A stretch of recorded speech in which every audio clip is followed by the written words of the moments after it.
Hi friends, இன்றைக்கி ஒரு சிம்பிளான வீடியோ தான். நார்மலாக இப்படி நம்ம அடித்து திருப்பும்போது ரொம்ப லேசாக இருக்கிற மாதிரி இருக்கும். அது கூடவே இன்னொரு துணி வச்சோம்னா கொஞ்சம் கெட்டியாக இருக்கும், சீக்கிரமும் கிடியாது. இப்போ மேலேயோ இந்த மாதிரியோ இல்லை அடியிலையோ ஒரு கிளாத் வச்சுக்கோங்க.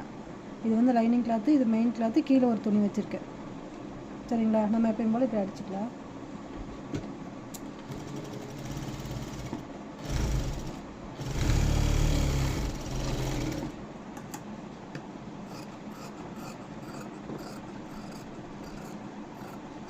கட் பண்ணிவிட்டு பேக் சைடு இருக்கிறத கட் பண்ணிக்கோங்க. ஒன்று பேக்கில் வைக்கணும், இல்லாட்டி ஃப்ரண்ட்டில் வைக்கணும். அப்போ தான் இந்த துணி உள்ளே போய் மெயின் கிளாத் வெளியில் தெரியும்.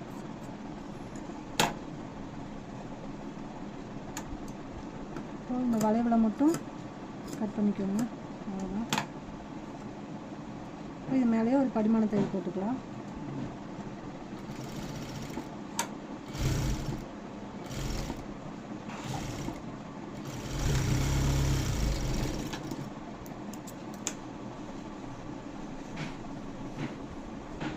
மேல் தையல் போட்டுக்கோங்க.